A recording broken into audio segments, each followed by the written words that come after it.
Estamos en la semana 9, guerra en el ámbito espiritual. Guerra en el ámbito espiritual. Otros 3 subtemas. Discernimiento de espíritus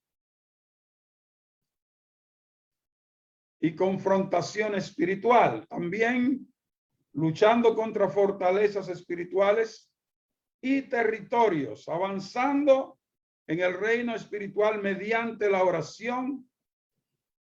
Pero no creo que quizás tocaremos ninguno de esos temas porque tengo una introducción bien larga, porque ustedes saben que yo siempre les digo que aprendí que siempre hay que dejar lo más urgente y hacer lo más importante, porque la cosa urgente siempre puede esperar, pero las cosas importantes no pueden esperar.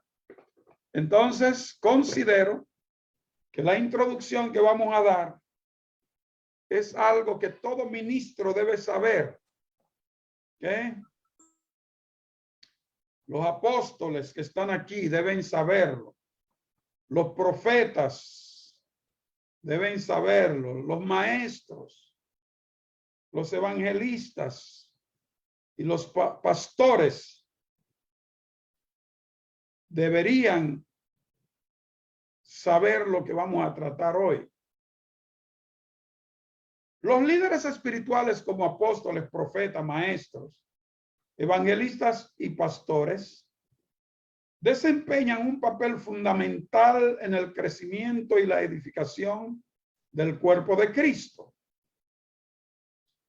Es esencial que estén arraigados en el conocimiento y la comprensión de la Biblia para llevar a cabo eficazmente su ministerio.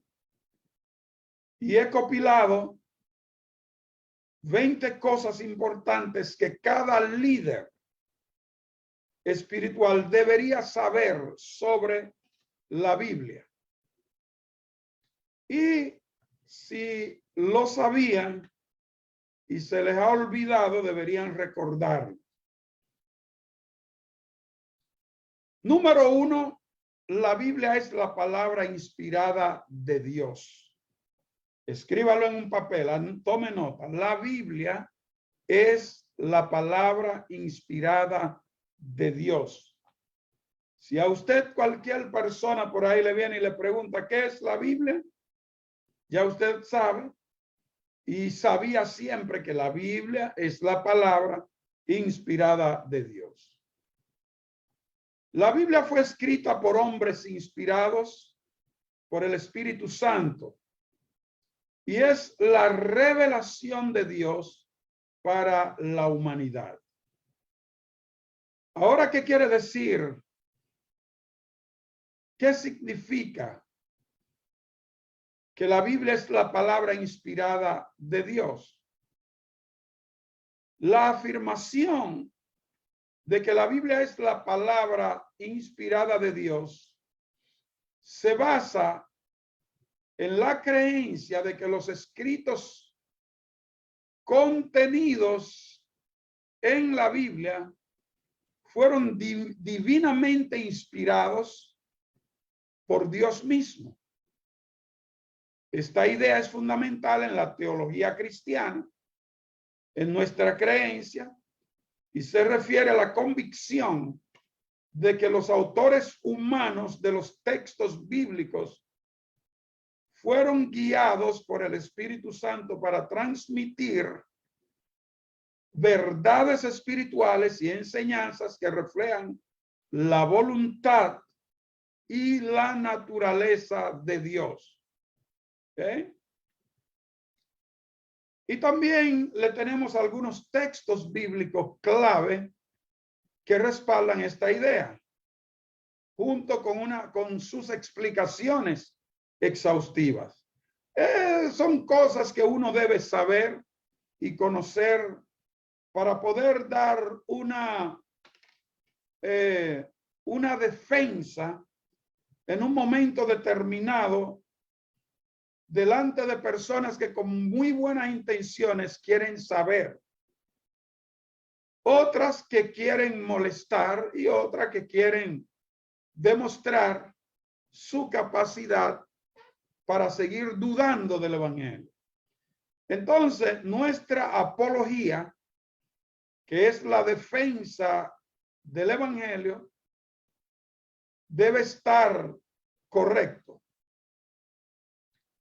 Vamos a ver el primer texto, segunda de Timoteo, capítulo 3, verso 16 al 17. Dice de la siguiente manera: toda la escritura es inspirada por Dios y es útil para enseñar, para reprender, para corregir y para instruir en justicia, a fin de que el siervo de Dios esté enteramente capacitado para toda buena obra. En este pasaje el apóstol Pablo afirma que toda la escritura, o sea, la Biblia, es inspirada por Dios. La palabra griega traducida como inspirada significa literalmente soplar por Dios. Es un soplo de Dios, es un ruach de Dios sobre los escritores. Esto sugiere que Dios es la fuente última de las escrituras y que los escritores fueron guiados por el Espíritu Santo mientras escribían.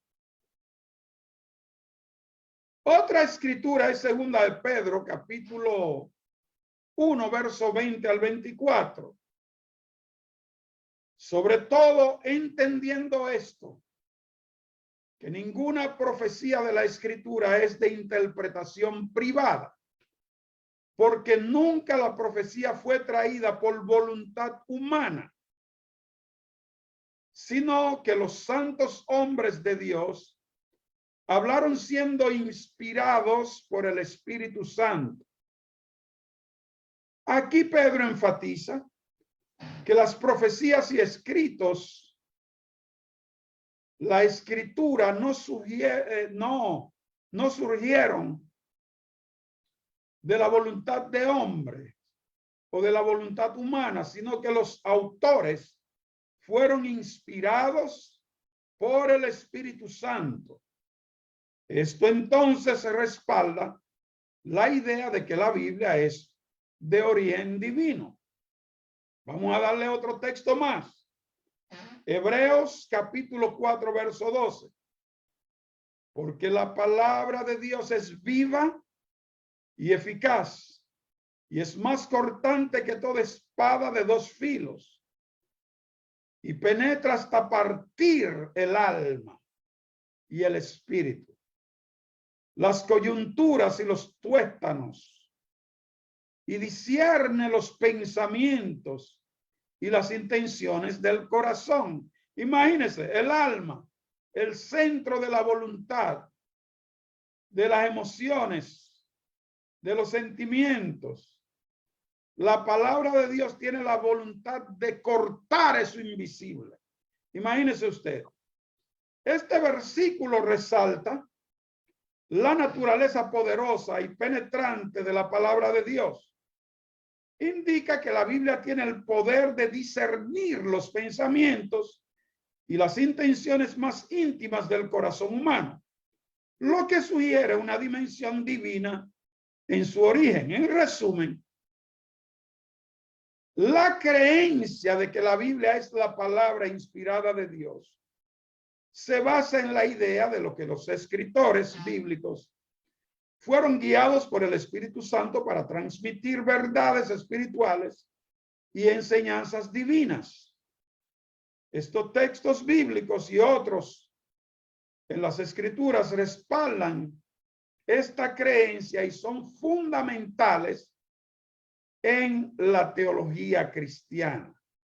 Entonces, la Biblia no es nada que un individuo vino e inventó, sino que es inspirada, y por eso que es el libro más importante del mundo, el más vendido, el más sólido, porque es la palabra de Dios. inspirada por Dios, soplada por Dios, usado por el Ruach de Dios sobre el ser humano. Y por eso es que usted ve que 1000 personas pueden predicar sobre Juan 3:16 y cada uno va a traer un mensaje diferente, porque hay una productividad interminable en la palabra de Dios. Número 2, la Biblia es nuestra autoridad final. Escúchelo bien. La Biblia es la base para nuestra fe y práctica. Y debe ser el estándar al que nos sujetamos en todas las áreas de nuestra vida y ministerio. ¿Qué quiere decir? Que la Biblia es nuestra autoridad final.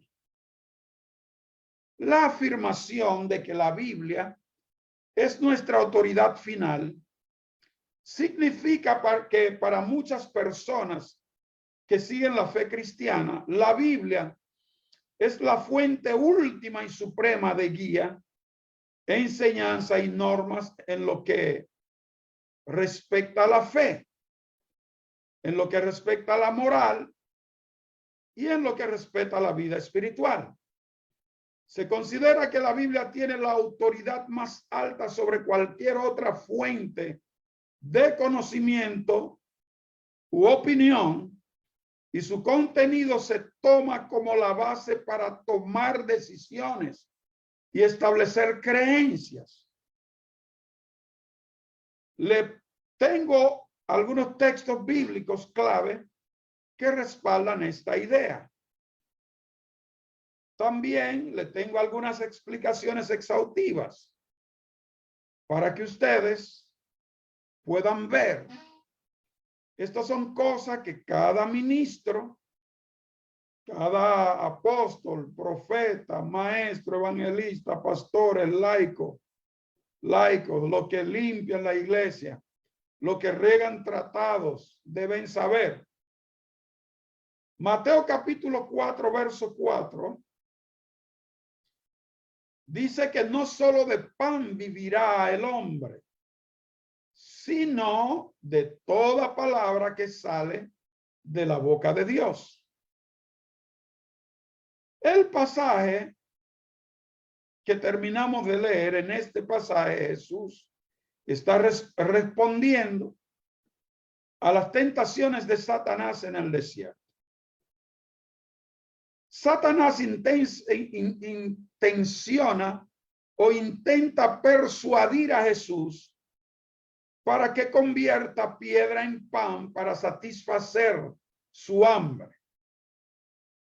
La respuesta de Jesús resalta la importancia de la palabra de Dios como fuente esencial de sustento y guía espiritual. Él cita una frase del Antiguo Testamento que se encuentra en Deuteronomio capítulo 8, verso 3, enfatizando que la palabra de Dios es tan vital para la vida espiritual como el alimento lo es para la vida física. Esta idea se extiende a la creencia de que la Biblia es nuestra autoridad final. Aquí hay algunas razones claves que respaldan esta creencia. Tenemos la Biblia como revelación divina. Se cree que la Biblia es la revelación divina de Dios a la humanidad. Por lo tanto, su contenido se considera la verdad absoluta y confiable que guía la fe y la vida cristiana. Número 2, normas morales y éticas. La Biblia proporciona instrucciones morales y éticas que guía el comportamiento y las decisiones de los creyentes.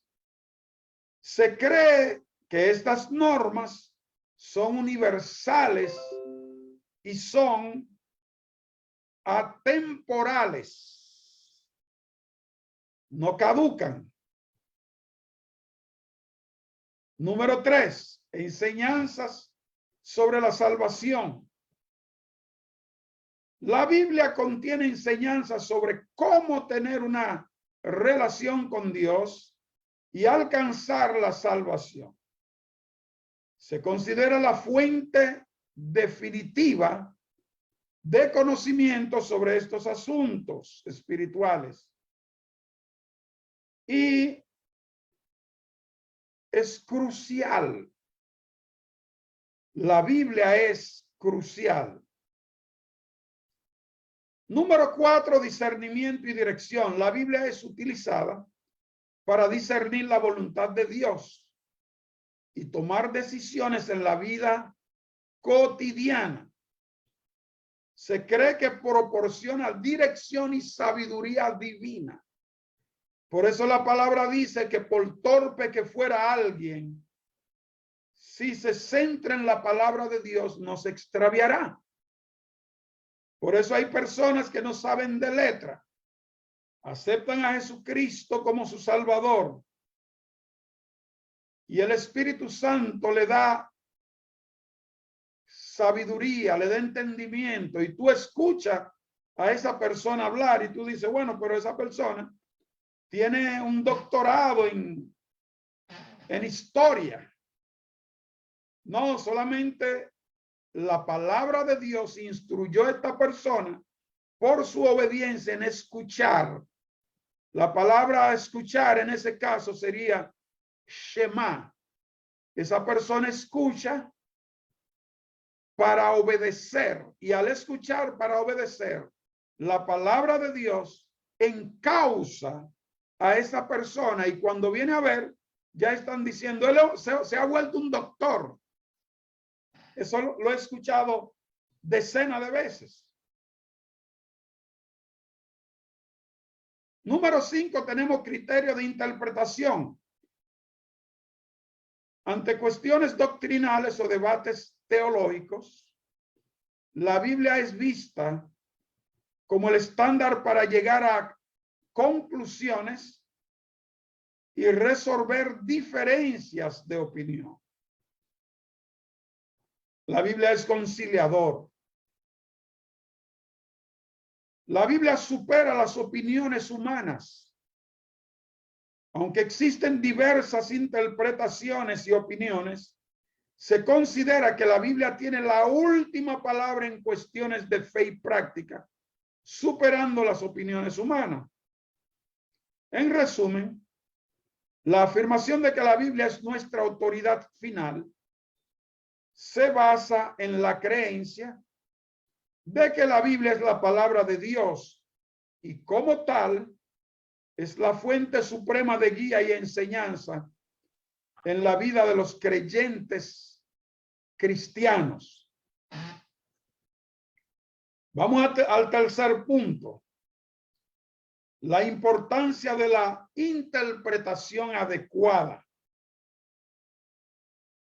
La importancia de la interpretación adecuada es crucial porque es crucial entender y aplicar las reglas de interpretación bíblica para evitar interpretaciones erróneas y enseñanzas distorsionadas. ¿Qué significa la interpretación adecuada? La interpretación adecuada se refiere a comprender y explicar el significado verdadero y correcto de un texto, especialmente cuando se trata de textos religiosos como la Biblia. En el contexto de la Biblia, la interpretación adecuada implica entender el mensaje original que los autores inspirados quisieron comunicar y aplicarlo de manera práctica y coherente. Aquí hay un enfoque clave en la interpretación adecuada y un ejemplo de textos bíblicos junto con una explicación exhaustiva como yo les he estado explicando. Enfoque en la interpretación adecuada. ¿Cuál es el contexto? La interpretación adecuada se centra en el contexto de que se puede dividir en varios aspectos. Número uno, contexto histórico. Hay que comprender el entorno histórico, cultural y social en el que se escribió un pasaje. Esto incluye la época, la cultura, las costumbres y las circunstancias de la comunidad a la que se dirigía el texto. No podemos inventar cosas. Cada ministro debe hacer su tarea. Por eso queremos asegurarnos que aportemos conocimientos y vamos a llamarle conocimiento, no le vamos a llamar revelación, sino conocimiento. Número dos, contexto literario. Hay que analizar cómo el pasaje encaja dentro del libro en el que se encuentra. Considerar su relación con el resto del libro y cómo contribuye al mensaje general. Número tres, el contexto inmediato. Observar las oraciones y versículos que rodean el pasaje en cuestión para entender su significado dentro del flujo de pensamiento más amplio. Hay gente que te dice un texto fuera de contexto porque no ha hecho la investigación de la comunidad que se estaba hablando. ¿Por qué se le estaba diciendo eso? ¿Cuál era la situación? Y tiran un mensaje fuera de contexto. Y si un erudito escucha a esa persona, se reiría, diría, oye, cuánta ignorancia. ¿Por qué? Solo por no hacer la tarea. También está el contexto teológico. Hay que relacionar el pasaje con las enseñanzas y temas más amplios de toda la Biblia para asegurarse que la interpretación sea coherente con la doctrina cristiana en su conjunto. San Mateo, capítulo 7, verso 1 al 5. ¿Qué dice el texto? Dice, no juzguéis para que no seáis juzgados. Número 2 dice, porque con el juicio que juzgáis, seréis juzgados. Y con la medida con que medís, os será medido. El 3 dice, ¿y por qué miras la paja que está en el ojo de tu hermano y no echas de ver la viga que está en tus propios ojos o en tu propio ojo? Lo dice en singular. El verso 4, o cómo dirás a tu hermano, déjame sacar la paja de tu ojo y he aquí la viga en el ojo tuyo.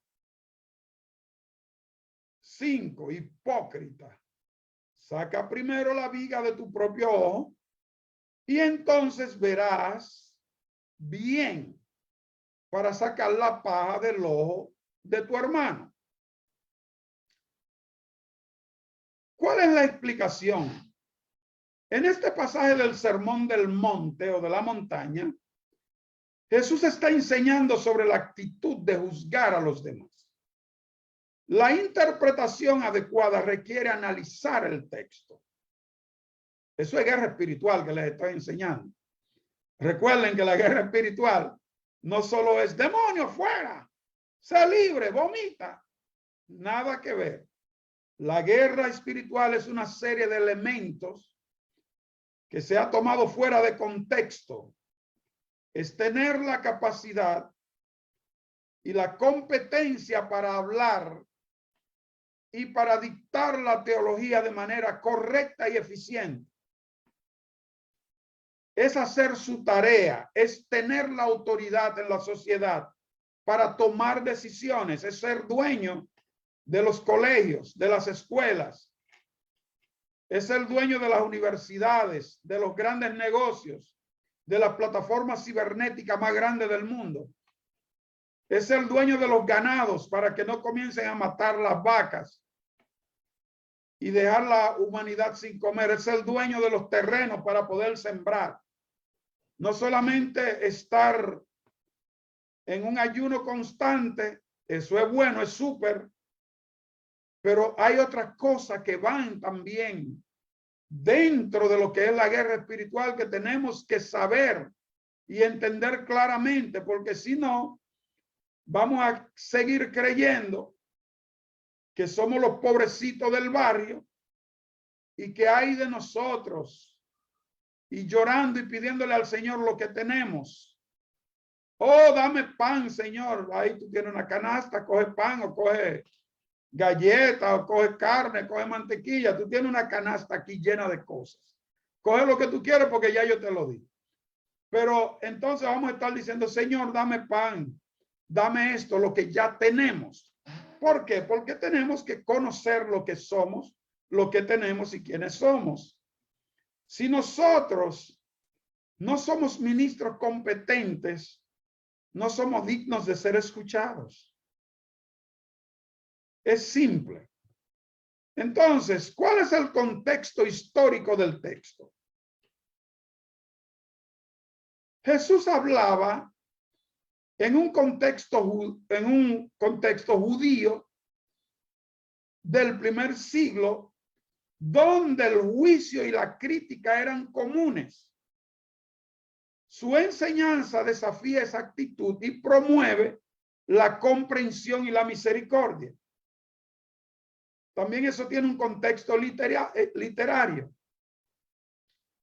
Este pasaje es parte del Sermón del Monte, donde Jesús enseña sobre la ética y el comportamiento del reino de Dios. Hay que ser ético para ser pastores.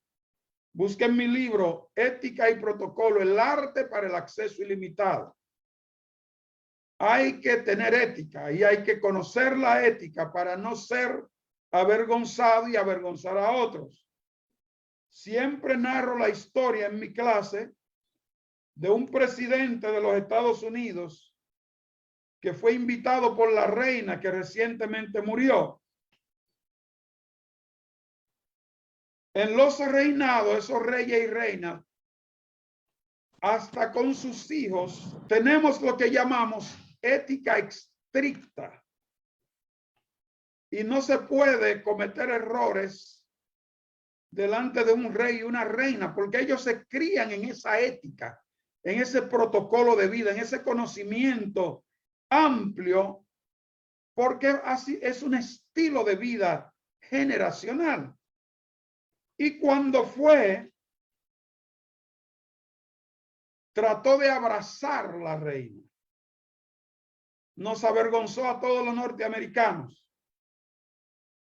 porque él no hizo su tarea antes de ir a esa visita.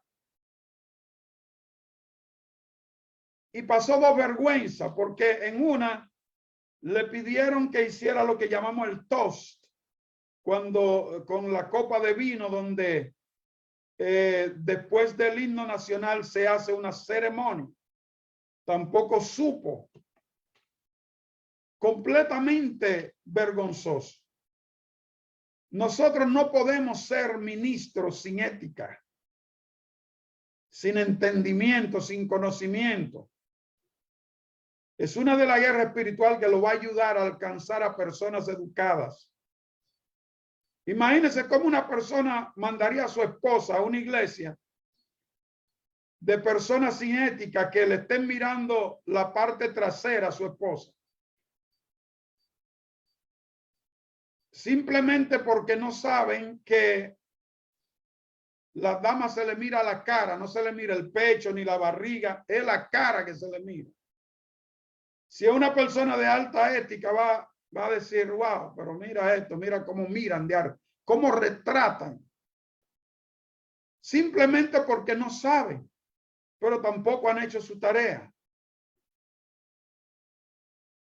Usted no puede ir y extenderle la mano a una dama educada porque le va a dejar la mano extendida.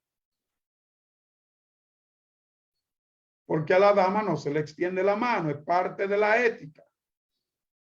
Usted hay que esperar que la dama te extienda la mano. Entonces corresponde, la dama se le da lo que se llama una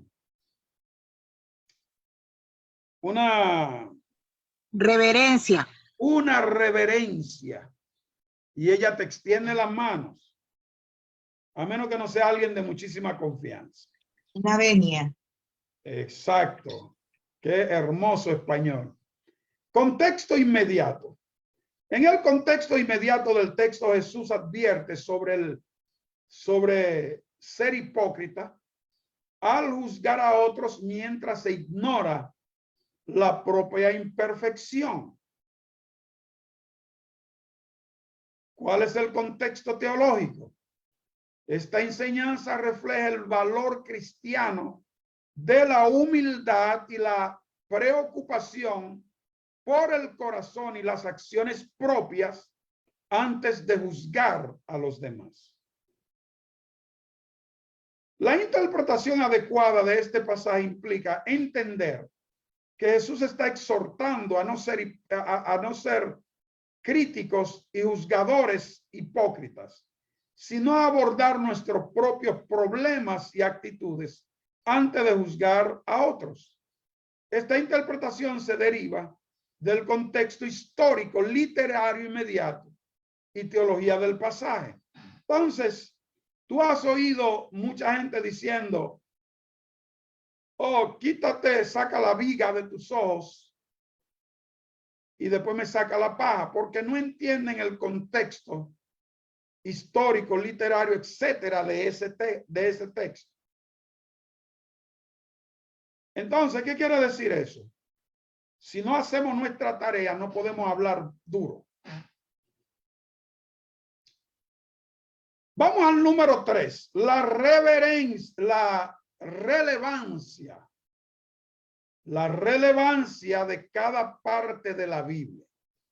Miren, toda la escritura es útil y relevante para nuestras vidas, ya que cada libro y pasaje tiene un propósito específico. La relevancia de cada parte de la Biblia hay que entenderla. La Biblia está compuesta por diferentes libros que abarcan una variedad de géneros literarios, también estilos y temas. Cada parte de la Biblia tiene su propia relevancia. Tiene su propia relevancia en el contexto del mensaje general que transmite y en cómo se aplica a la fe y a la vida de los creyentes. A continuación, les voy a presentar algunas partes representativas de la Biblia junto con explicaciones también exhaustivas de su relevancia. Número 1, Génesis capítulo 1, verso 3, la creación y el pecado original. Estos capítulos iniciales establecen los fundamentos del mundo creado por Dios y la introducción del pecado en la humanidad. La historia de la creación brinda una base para entender la relación entre Dios y la creación, así como el propósito original de la humanidad. Número 2, Salmos 23. El Salmo 23 se le llama el Salmo del Buen Pastor. Este salmo es ampliamente conocido por su descripción del cuidado de Dios como un pastor hacia sus ovejas.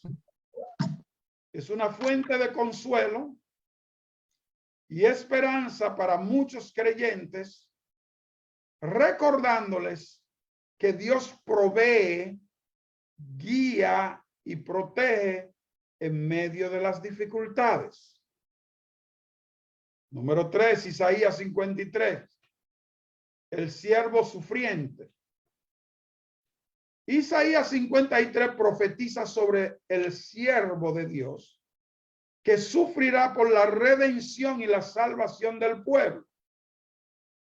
Este pasaje es relevante para entender el cumplimiento mesiánico en la vida de Jesucristo, quien es visto como el siervo sufriente que lleva el pecado de la humanidad. Les estoy dando tópicos para que ustedes hagan su tarea. Aunque si obtienen este libro que va a salir, ustedes podrán tener todo este material tal y como se lo he dictado. San Mateo capítulo 5, verso 7 es el sermón del monte. En estos capítulos Jesús presenta enseñanzas fundamentales sobre la ética y la espiritualidad del reino de Dios. El sermón del monte aborda temas como la humildad, el amor al enemigo y la búsqueda de la justicia. Es un marco para ética cristiana y la comprensión del carácter de Dios. En Juan 1 está el prólogo de Juan. El prólogo del Evangelio de Juan establece la identidad divina de Jesucristo desde el principio. Es un resumen teológico sobre la encarnación de Dios y la importancia del logos. El logos, o sea, de la palabra. La Biblia se le llama logos, que es la palabra escrita. Ese logos, cuando tú recibes, cuando ese logos salta de la Biblia y entra a tu corazón, es cuando se convierte en rema. Es cuando recibes la revelación que Dios intentó en esa palabra. También tenemos a Romanos capítulo 8, la vida en el Espíritu. Romanos 8 explora la vida en el Espíritu Santo y la seguridad de los creyentes en Cristo. Aborda temas como la adopción, la esperanza y la soberanía de Dios en la salvación. Es una fuente de aliento para enfrentar las dificultades y vivir en la confianza de la obra de Dios. También tenemos Apocalipsis 21-22, que habla de la Nueva Jerusalén y la restauración final. Estos capítulos finales presentan una visión de la nueva creación y la restauración final. Muestran la consumción o la consumación de la historia humana y el cumplimiento de las promesas de Dios.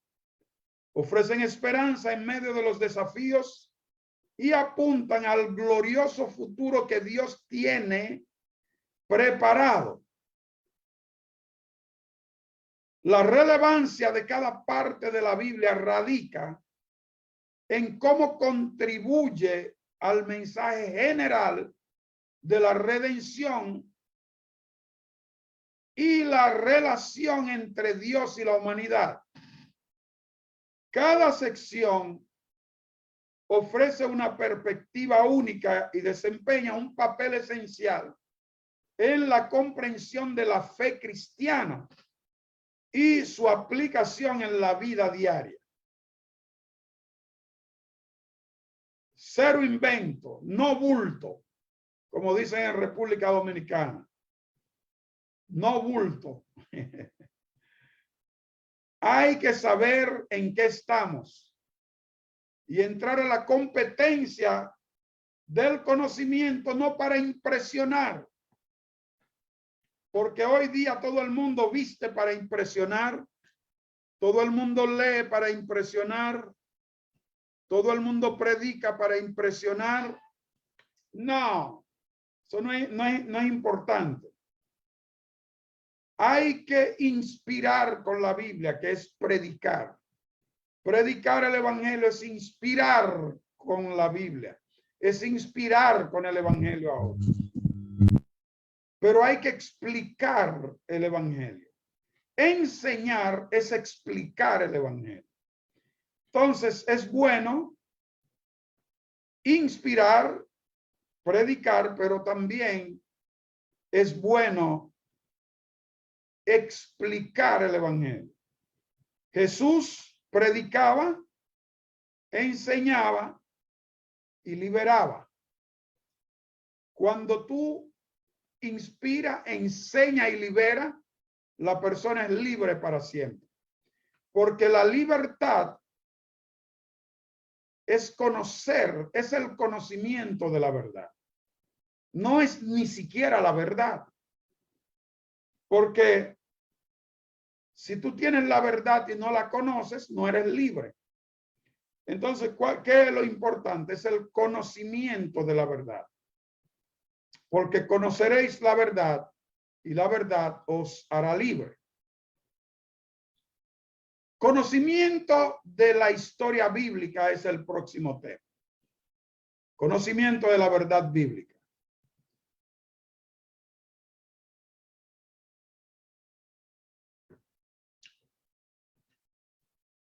Comprender la historia bíblica nos ayuda a contextualizar los eventos y enseñanzas y a comprender cómo Dios ha obrado a lo largo de la historia. Conocimiento de la historia bíblica. Aquí le proporciono algunos ejemplos de eventos históricos bíblicos junto con explicaciones sobre su significado. Número 1, tenemos el diluvio de Noé, Génesis 6:9. Este relato cuenta la historia de cómo Dios decidió enviar un diluvio para destruir a la humanidad debido a su maldad. Noé, un hombre justo, fue instruido por Dios para construir un arca y llevar a su familia y animales a bordo. El diluvio duró 40 días y 40 noches. Y después Dios hizo un pacto con Noé, prometiendo nunca más destruir la tierra por un diluvio. ¿Cuál es la explicación? Este evento ilustra la justicia y la misericordia de Dios. El arca representa la salvación proporcionada por Dios para aquellos que confían en él. El pacto del arco iris simboliza la promesa divina de cuidado y provisión continua, a pesar de la naturaleza pecaminosa del hombre. Entonces podríamos llamarle a eso gracia. Número 2, la salida de Egipto y el éxodo, que se encuentra en Éxodo 1 al 15. El éxodo narra la liberación de los israelitas de la esclavitud de Egipto. Dios eligió a Moisés para ser el líder y profeta que guiaría al pueblo fuera de Egipto. Después de un enfrentamiento con el faraón y las plagas, los israelitas finalmente fueron liberados. El evento culmina en el cruce del Mar Rojo, donde Dios separó las aguas para permitir que los israelitas pasaran en seco. ¿Cuál es la explicación? El Éxodo es central en la historia judía y cristiana. Representa la liberación divina y la formación de una nación. Además, prefigura la liberación del pecado y la esclavitud espiritual a través de Jesucristo. Número 3, tenemos la vida y crucifixión de Jesús. El evangelio o los evangelios. O vamos a llamarle a este evangelio. Evangelios. Los evangelios de Mateo, Marcos, Lucas y Juan relatan la vida, enseñanzas, milagros y la crucifixión de Jesucristo. Estos eventos son fundamentales para la fe cristiana, ya que Jesús es considerado el Mesías y el Salvador del mundo. Su crucifixión y resurrección tienen un profundo significado de redención y reconciliación entre Dios y la humanidad. La explicación es que la vida y muerte de Jesús cumplen profecías del Antiguo Testamento y ofrecen salvación a través de su crucifixión. Su enseñanza y ejemplos son ejemplos de amor, compasión y servicio.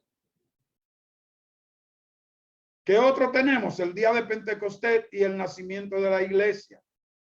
Sumamente importante.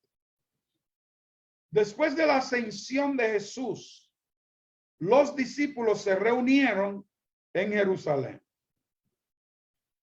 En el día de Pentecostés, el Espíritu Santo descendió sobre ellos en la forma de lenguas de fuego. Los discípulos comenzaron a hablar en lenguas diferentes y predicaron con valentía, lo que resultó en la conversión de muchas personas. Esto marcó el comienzo de la expansión de la iglesia cristiana. El día de Pentecostés señala la llegada del Espíritu Santo y la capacitación de los creyentes para llevar el mensaje de Cristo al mundo. Marca el inicio de la misión de la iglesia e enfatiza la importancia del Espíritu Santo en la vida del creyente. ¿Qué quiere decir esto? Cada uno de estos eventos históricos bíblicos tiene un significado profundo y duradero en la tradición religiosa y la comprensión de la fe de muchas personas. La iglesia tiene que retomar los principios. El Espíritu Santo es quien convence de pecado, convence de justicia, de juicio. Sin el Espíritu Santo podemos hablar 20 años y no se convierte en 2 moscas. Porque lo que traemos es palabra. Entonces la palabra y el Espíritu no se pueden dividir. Porque la palabra y el Espíritu son uno. Si dividimos el Espíritu de la palabra, lo que estamos dando es letras. Y si dividimos la palabra del Espíritu, lo que estamos dando es solamente una llenura, pero sin fundamento. Porque una persona puede ser llena del Espíritu Santo, pero si no conoce la palabra, no tiene base para mantener la unción.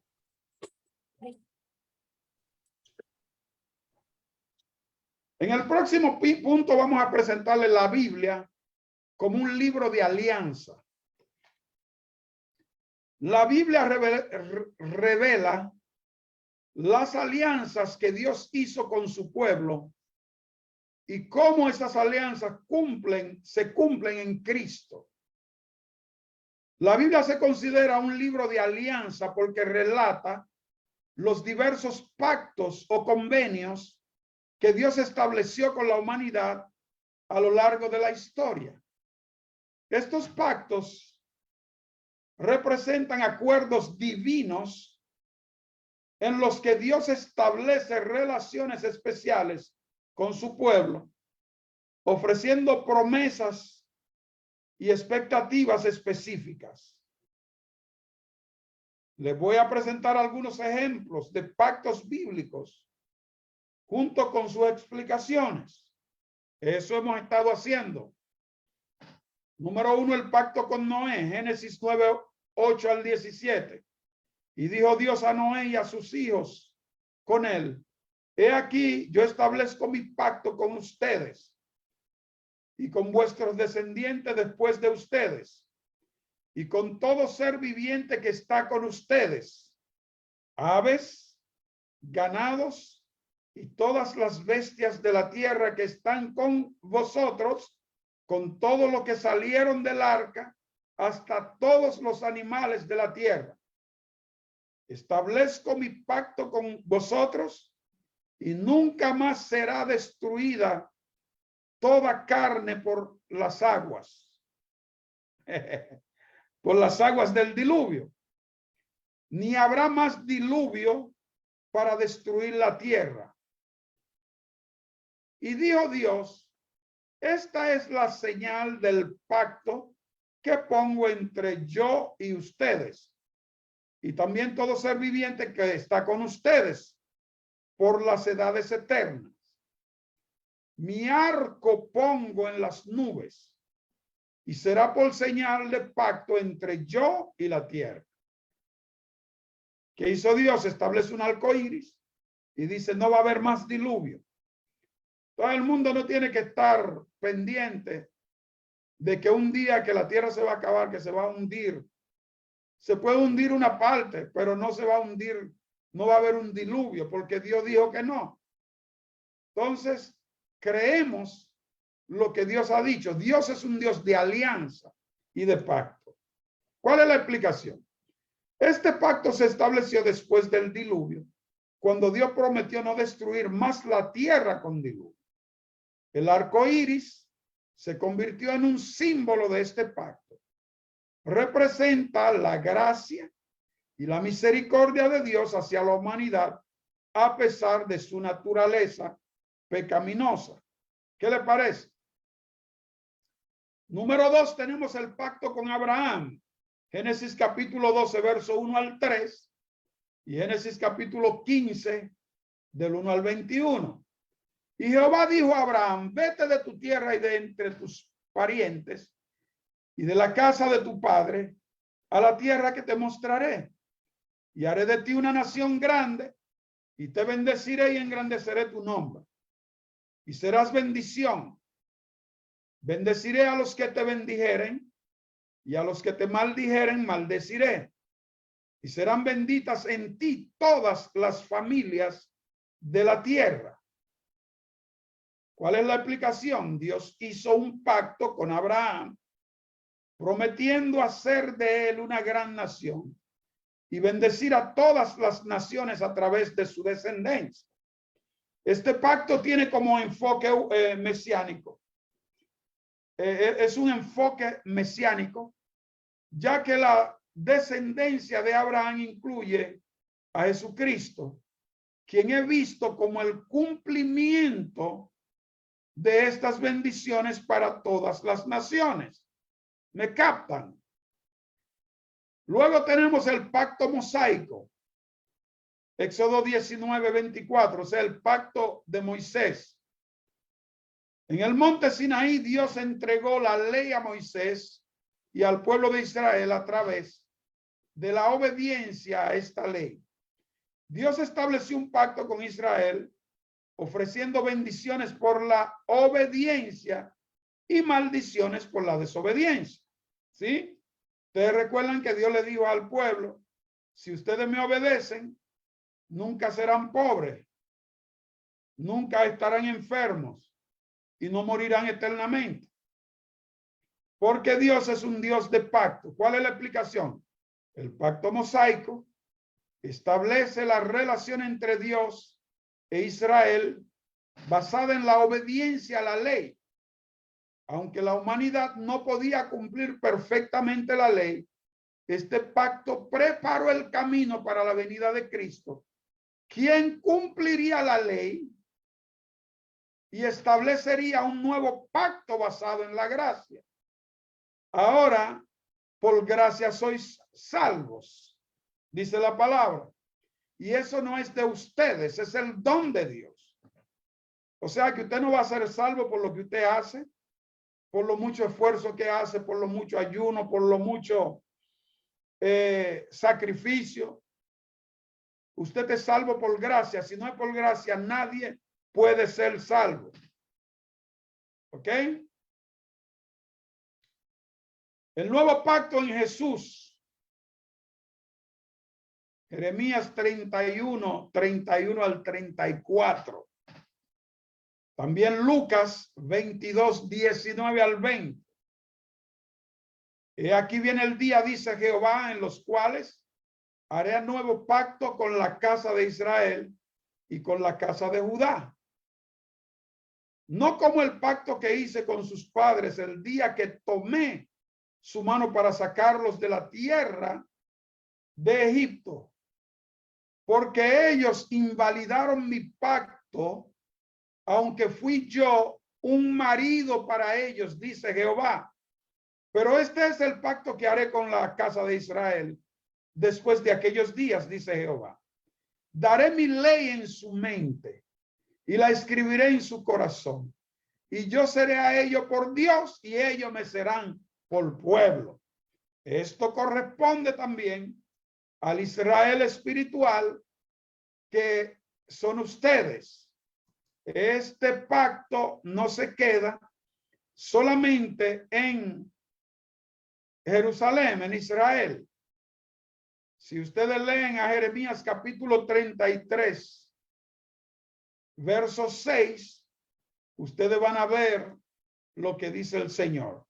Entonces, ¿cuál es la explicación? Jeremías profetizó sobre un nuevo pacto que Dios haría con su pueblo, en el que la ley estaría escrita en sus corazones. Jesús, en la última cena, estableció este nuevo pacto en su sangre, inaugurando una relación basada en la gracia, el perdón y la redención a través de su sacrificio. Estos ejemplos ilustran cómo la Biblia presenta una serie de pactos que reflejan la relación en evolución entre Dios y la humanidad. Cada pacto muestra la fidelidad y la promesa de Dios y en última instancia prepara el camino para el cumplimiento en la obra de Jesucristo. Amén.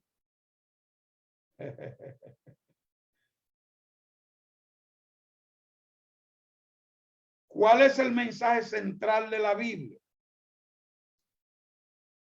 Cristo es el centro y cumplimiento de toda la escritura de toda la escritura y su sacrificio expiatorio.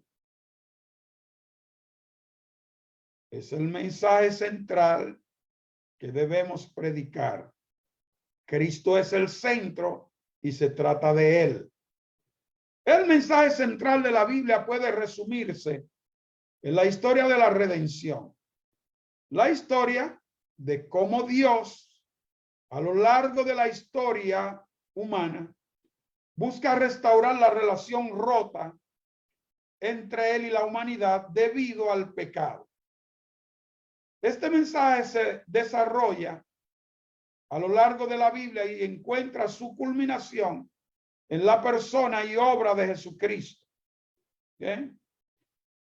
Yo le voy a continuación a presentar algunos textos claves que ejemplifican este mensaje central junto con explicaciones. Por ejemplo, texto clave, Juan 3, 16 al 17. ¿Quién se sabe ese texto? ¿Quién me puede decir ese texto? Porque de tal manera amó Dios al mundo que ha entregado su Hijo unigénito para que todo aquel que en él crea no se pierda, mas tenga vida eterna. ¿Qué otra persona me puede decir ese texto? Porque de tal manera amó Dios al mundo que ha entregado a su Hijo único Jesucristo para que todo aquel que en él cree no se pierda, mas tenga vida eterna. Muy bien. Fíjense bien. Este es un texto que se ha dicho por años mal. El texto dice, porque de tal manera amó Dios al mundo que ha dado a su Hijo unigénito para que todo aquel que en él cree, el verbo es creer, no es crear. El verbo es creer, no es crear. Entonces la mayoría de las personas dice, porque de tal manera amó Dios al mundo que ha dado a su Hijo unigénito para que todo aquel que en él crea no se pierda, sino que tenga vida eterna. Tengan pendiente que el verbo es creer, para que todo aquel que en él cree, no que crea, ¿ok? Porque dice, porque no envió Dios a su Hijo al mundo para condenar al mundo, sino para que el mundo sea salvo por él. Este es uno de los textos centrales de la Biblia, que la mayoría de las personas deberían estar predicando sobre ese texto. ¿Cuál es la explicación? Este versículo es a menudo considerado uno de los resúmenes más concisos del mensaje central de la Biblia. En este pasaje Jesús habla sobre el amor de Dios por la humanidad y su plan de salvación. Dios envió a su Hijo, Jesucristo, para proporcionar la manera de escapar de la condenación y tener vida eterna. Esto refleja la naturaleza redentora y reconciliadora de Dios hacia la humanidad. La gente no necesita estar predicando mensajes con tantas exégesis, porque hay, en ese verso está la vida de Dios. Y solo hay que meterle la vida del Espíritu a la gente para que acepten a Cristo. No pueden resistir un mensaje lleno del Espíritu Santo y lleno de amor. Tenemos a Génesis capítulo 3, verso 15. Y pondré enemistad entre tú y la mujer, y entre tu simiente y la simiente de ella. Esta te herirá en la cabeza y tú le herirás en el calcañar. Este pasaje es conocido como el protoevangelio o el primer anuncio del evangelio, el primero anuncio del evangelio. Se encuentra en el contexto del relato de la caída de Adán y Eva en el jardín del Edén. Dios pronuncia estas palabras después de la caída, anunciando el futuro conflicto entre las simientes de la mujer, entre la semilla de la mujer, Jesucristo. Eso se trata de Jesucristo.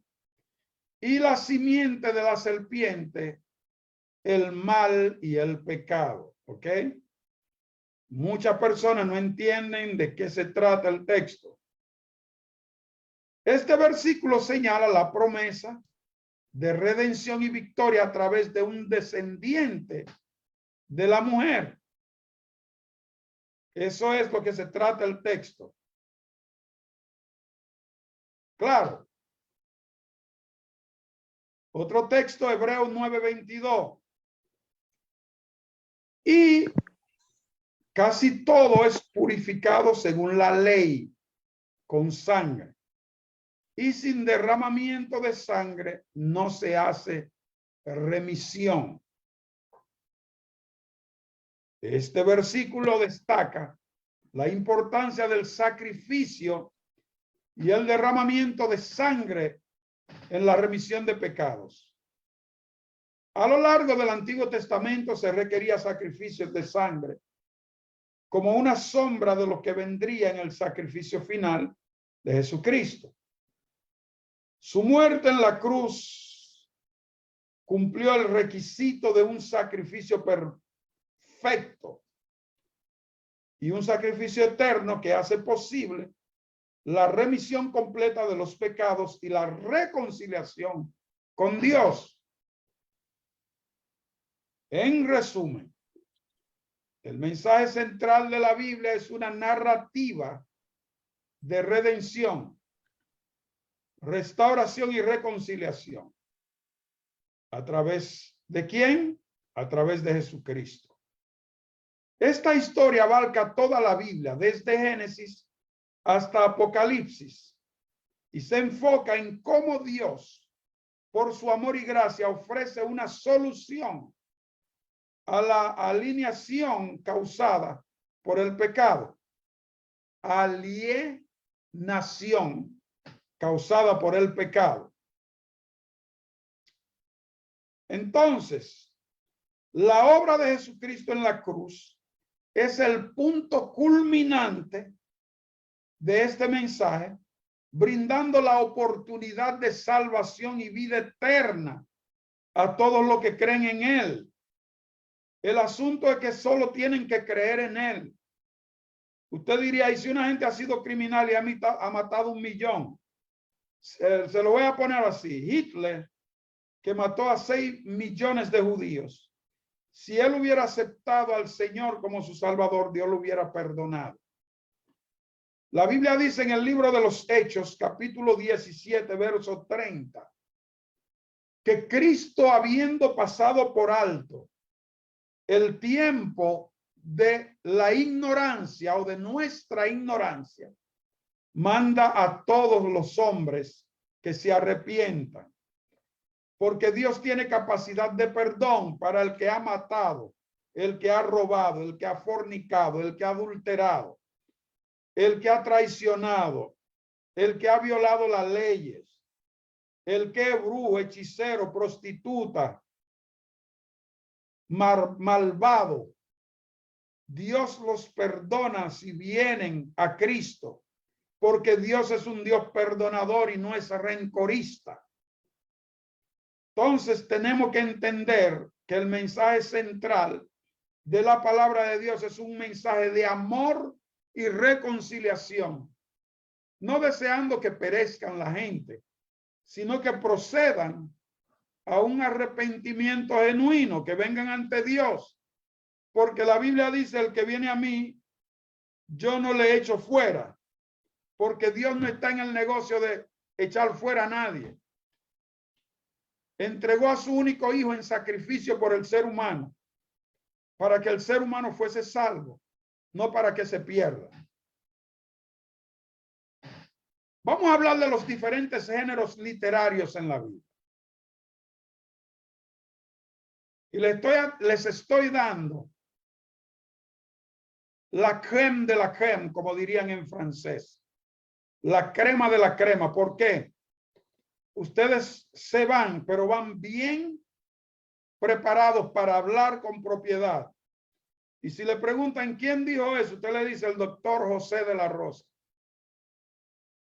Y estoy abierto para debates con cualquier persona o cualquier religioso que quiera debatir conmigo lo que estoy diciendo. Los diferentes géneros literarios en la Biblia. Miren, les estoy dando la crème de la crème. La crema de la crema. ¿Por qué? Ustedes se van, pero van bien preparados para hablar con propiedad. Y si le preguntan quién dijo eso, usted le dice: el doctor José de la Rosa. Y estoy abierto para debates con cualquier persona o cualquier religioso que quiera debatir conmigo lo que estoy diciendo. Los diferentes géneros literarios en la Biblia. Miren, reconocer los diferentes géneros literarios en la Biblia nos ayuda a interpretar adecuadamente los distintos pasajes. Cada género tiene su propio estilo y propósito, y entenderlos es esencial para interpretar correctamente los pasajes bíblicos. Vamos a ver qué vamos a presentarle a continuación. Le vamos a presentar algunos ejemplos, géneros literarios en la Biblia, junto con explicaciones exhaustivas de cada uno. Número 1, tenemos narrativa histórica. La narrativa histórica está en Génesis, Éxodo, Samuel y Reyes, etc. Estos libros cuentan historias del pasado del pueblo de Israel y su relación con Dios.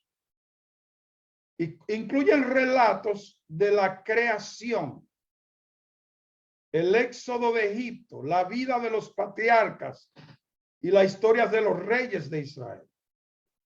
La narrativa histórica no solo registra eventos, sino que también transmite lecciones teológicas y también morales. Número 2, tenemos poesías. Ejemplos: Salmos, Proverbios, Cantar de los Cantares. Esos son poesías. Los salmos expresan emociones y reflexiones en forma de poesías líricas. Proverbios ofrece sabiduría práctica en forma de máximas y consejos. Cantar de los Cantares es una colección de poemas de amor. La poesía bíblica utiliza imágenes y metáforas para comunicar verdades espirituales y éticas de manera artística. Número 3, tenemos profecías o profecía. Isaías, Jeremías,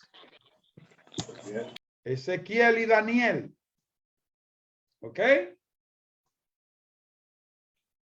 Los libros proféticos contienen mensajes de Dios entregados a través de profetas. Estos mensajes pueden incluir advertencias, consuelo, promesas de redención y revelaciones futuras. Las profecías a menudo se expresan en el lenguaje simbólico y alegórico y pueden referirse a eventos presentes y futuros. Número 4, tenemos evangelios. Evangelios. Tenemos a Mateo, Marcos, Lucas y Juan. Los evangelios son relatos de la vida, enseñanzas y milagro y muerte de Jesucristo. Son una forma específica de narrativa que resalta la importancia de Jesús como el Mesías y Salvador. Cada evangelio tiene su propio enfoque y estilo, pero todos comparten la misma esencia de la vida de Cristo. Fueron escritos para diferentes grupos. Número 5, tenemos las epístolas o cartas. Las epístolas o cartas son cartas escritas por apóstoles como Pablo, Pedro y Juan a comunidades o individuos. Estas cartas abordan temas teológicos, éticos y también pastorales. A menudo los autores responden a cuestiones específicas y brindan instrucciones para vivir una vida cristiana auténtica. ¿Okay? Y luego tenemos Apocalipsis. Apocalipsis, ejemplo. ¿Okay? Apocalipsis, el libro de Apocalipsis es apocalíptico. Un género que utiliza símbolos y visiones para revelar verdades espirituales y eventos futuros. Apocalipsis presenta una visión del fin de los tiempos, el juicio final y la victoria final de Dios sobre el mal. Comprender estos diferentes géneros literarios en la Biblia es esencial para interpretar adecuadamente los pasajes y apreciar las riquezas de significados y enseñanzas que la Escritura ofrece. Cada género aporta una dimensión única a la revelación de Dios y a la comprensión de la relación entre Dios y la humanidad. Gloria a Dios. Vamos a la cultura ahora y el contexto bíblico. Hay que comprender la cultura y el contexto bíblico en el que fueron escritos los textos bíblicos, porque nos ayudan a interpretarlo con mayor precisión. Entender la cultura y el contexto en el que se desarrollaron los eventos bíblicos es fundamental para interpretar adecuadamente la Biblia. El contexto histórico, cultural y social en el que se escribieron los textos bíblicos incluyen su significado y aplicación. Y vamos a ponerle algunos ejemplos, como el conocimiento del contexto bíblico puede enriquecer la comprensión de la escritura, junto con explicaciones claras. Contexto cultural número 1. En el contexto cultural tenemos leyes de limpieza. Levítico capítulo 11. En Levítico 11 se enumeran las leyes de lo que es limpio e inmundo en cuanto a los alimentos. Estas leyes reflejaban las prácticas culturales y religiosas de la antigua sociedad de Israel. Y comprender la importancia de su pureza ritual en el contexto cultural israelita ayuda a apreciar cómo estas leyes estaban destinadas a establecer una identidad separada para el pueblo de Dios. Contexto histórico: Éxodo y esclavitud en Egipto. Eso está en Éxodo 1 al 15. El relato de Éxodo de Egipto en el capítulo 1 al 15 tiene más profundidad cuando se conoce el contexto histórico. Los israelitas fueron esclavizados en Egipto y la liberación bajo el liderazgo de Moisés reflejó la lucha por la libertad y la liberación de la opresión. El éxodo se convierte en un símbolo poderoso de la liberación espiritual y la salvación en Cristo.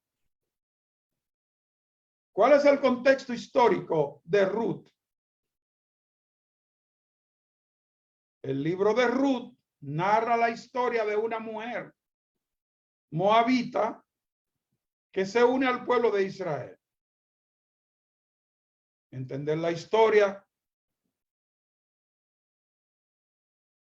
entre israelitas y moabitas proporciona un trasfondo para apreciar el significado de inclusión de Ruth en la genealogía de Jesús. Su historia también resalta la importancia de la bondad, la lealtad y el cuidado de los más vulnerables. ¿Cuál es el contexto histórico de Daniel en el Imperio Babilónico?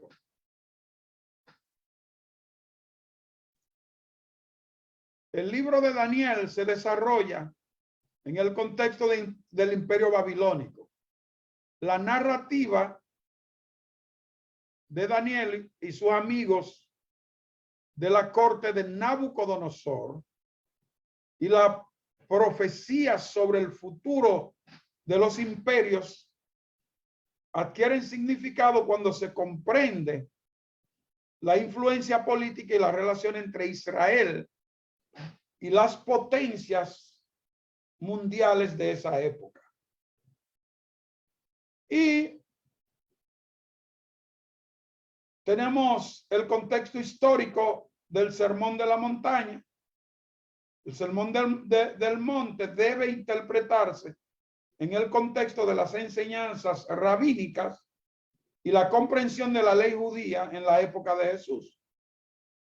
Sus enseñanzas revolucionarias sobre el amor al enemigo y la ética del reino desafían las interpretaciones religiosas convencionales y presentan un nuevo enfoque centrado en el corazón y la relación con Dios.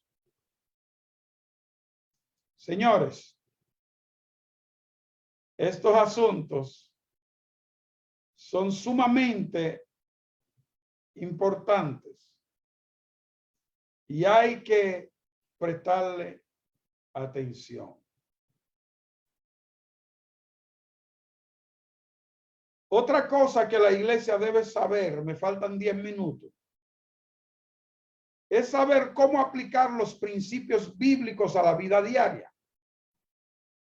La Biblia no solo debe ser conocida intelectualmente, sino también aplicada prácticamente en nuestra vida cotidiana. Aplicar los principios bíblicos a la vida diaria es esencial para vivir una vida cristiana auténtica y significativa.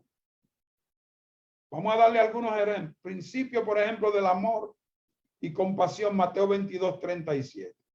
Jesús le dijo: amarás al Señor tu Dios con todo tu corazón y con toda tu alma y con toda tu mente. Este es el primero y grande mandamiento. Y el segundo es semejante: amarás a tu prójimo como a ti mismo. ¿Cuál es la aplicación? Este principio enfatiza la importancia del amor de Dios y al prójimo. En la vida diaria, esto significa buscar relaciones saludables y amorosas, mostrando compasión y cuidado a los demás. Implica ayudar a quienes lo necesitan, practicar la empatía y perdonar, buscando siempre el bienestar de los demás. ¿Cuál es el principio número 2? Principio de humildad. Filipenses 2:3-4. Nada hagáis por contienda o por vanagloria, antes bien con humildad, estimando cada uno a los demás como superiores a él mismo, no mirando cada uno por los suyos propios, sino cada cual también por lo de los otros. La aplicación práctica es practicar la humildad. Y eso implica renunciar a la arrogancia y el orgullo. En la vida cotidiana esto se manifiesta al escuchar a los demás con atención, reconocer los logros y perspectivas de otros y estar dispuestos a aprender de los demás. La humildad fomenta relaciones saludables y promueve un ambiente de respeto mutuo. No somos más que nadie. Podemos tener todos los privilegios, todo lo que hayamos logrado. Somos lo mismo que los demás. No debemos mirarlo por encima del hombro, sino abrazarlos como hermanos. Número 3, tenemos principio de gratitud. Primera de Tesalonicenses 5:18. Dad gracias en todo, porque esta es la voluntad de Dios para con vosotros en Cristo Jesús. ¿Cómo lo aplicamos? La gratitud es clave para mantener una actitud positiva y centrada en Dios. En la vida diaria podemos practicar la gratitud reconociendo y agradeciendo por las bendiciones grandes y pequeñas. Esto cambia nuestra perspectiva y nos ayuda a mantener una actitud positiva, incluso en medio de desafíos. También hay que agradecer a un hermano que haga algo por usted, a un hermano que le dé un consejo, que le da algo. No ignore, sino dé gracias. La ética dice que debemos dar gracias por lo que los demás hacen con nosotros. Número 4, tenemos principio del perdón, Colosenses 3:13. Soportándoos unos a otros y perdonándoos unos a otros. Si alguno tuviera queja contra otros, hay que perdonarlo, como dice la palabra, de la manera que Cristo os perdonó, así también hacedlo ustedes. ¿Cuál es la aplicación? El perdón es esencial para sanar relaciones y liberarnos de resentimiento. En la vida cotidiana aplicamos este principio al perdonar a aquellos que nos han herido y liberarnos de peso emocional del rencor. Siguiendo el ejemplo de Cristo, buscamos restaurar relaciones en lugar de alimentar la amargura, porque el que está herido es el que se muere más rápido, porque se le forma el cáncer más rápido.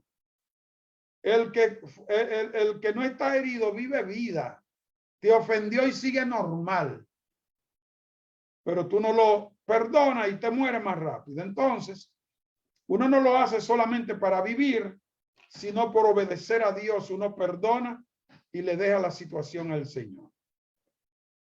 Tenemos el principio de servicio, Marcos 10:45.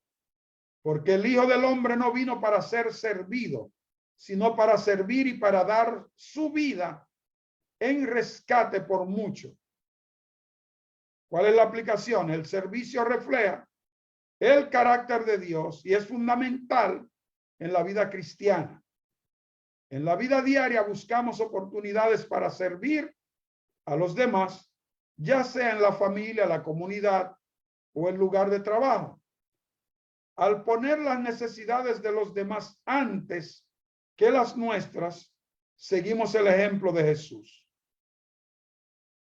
Aplicar a los principios bíblicos a la vida diaria implica vivir de acuerdo con los valores y enseñanzas de la Biblia en todas las áreas de nuestra vida. Estos principios nos guían a través de decisiones y acciones que reflejan el carácter de Cristo y contribuyen a una vida plena, significativa.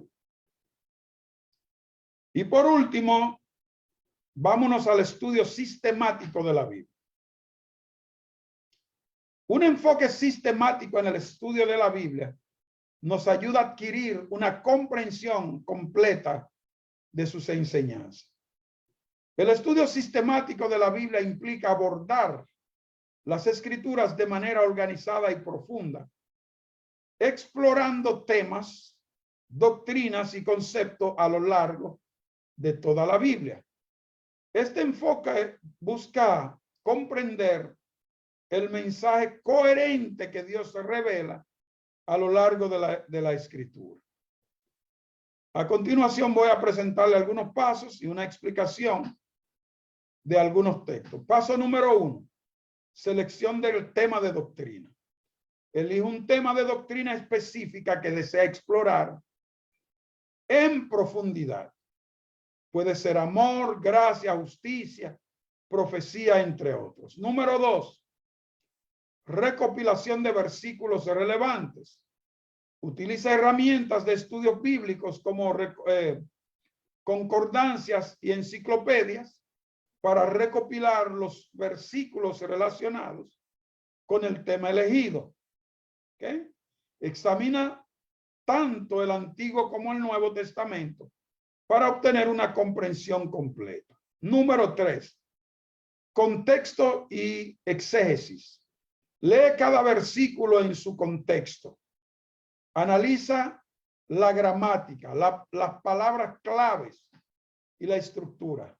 Investiga el significado original de las palabras en hebreo o griego.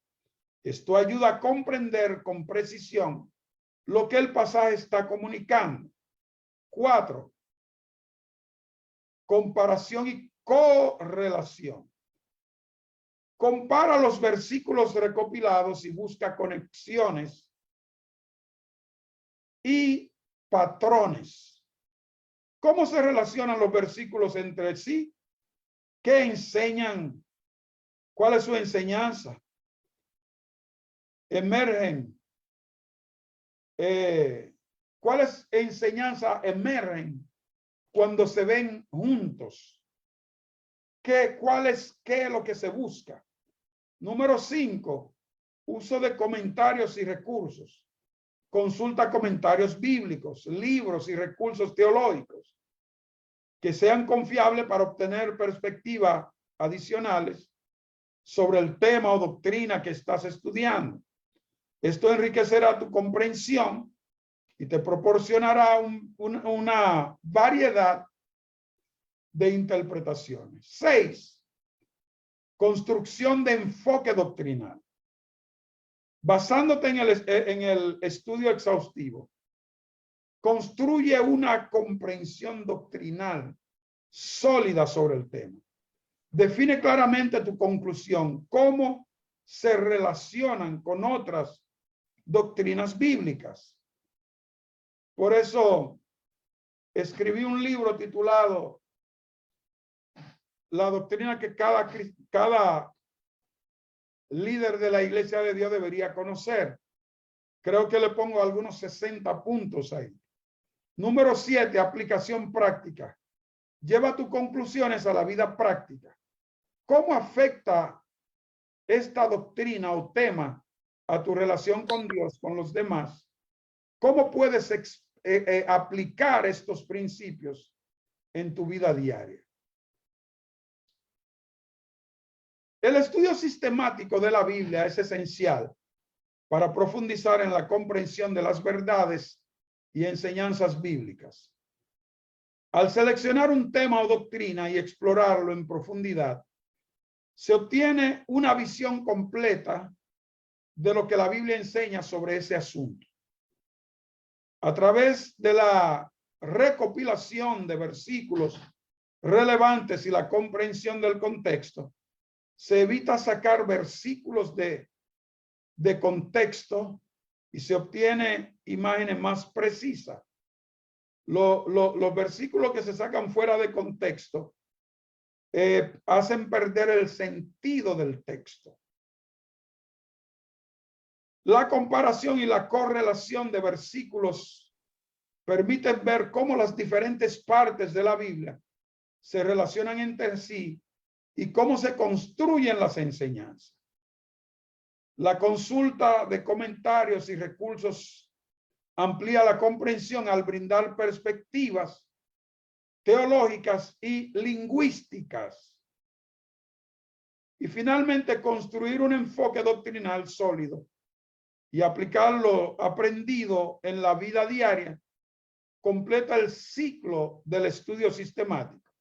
Este enfoque ayuda a los creyentes a profundizar en su conocimiento de la palabra de Dios, fortalecer su fe y vivir de acuerdo con los principios bíblicos en todas las arenas de la vida.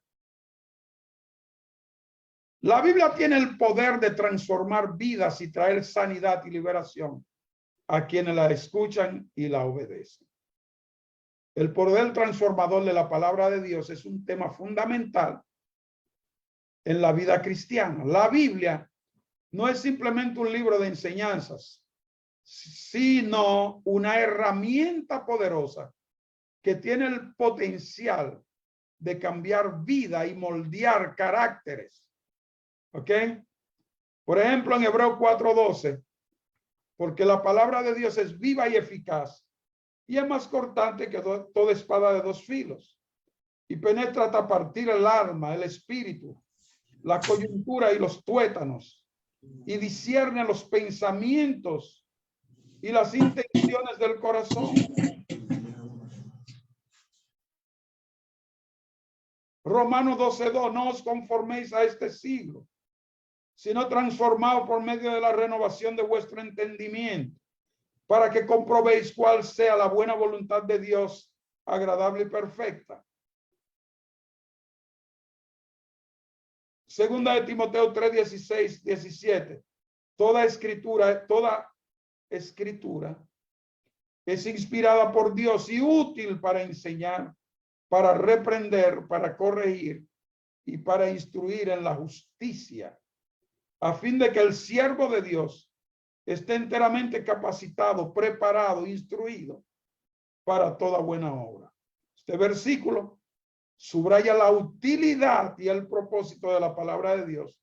No solo es un libro de historia o doctrinas, sino una guía completa para la vida cristiana. A través de su enseñanza, reprensión, corrección e instrucción, la palabra equipa a los creyentes para llevar a cabo otras justas otras obras justas y vivir de manera transformada.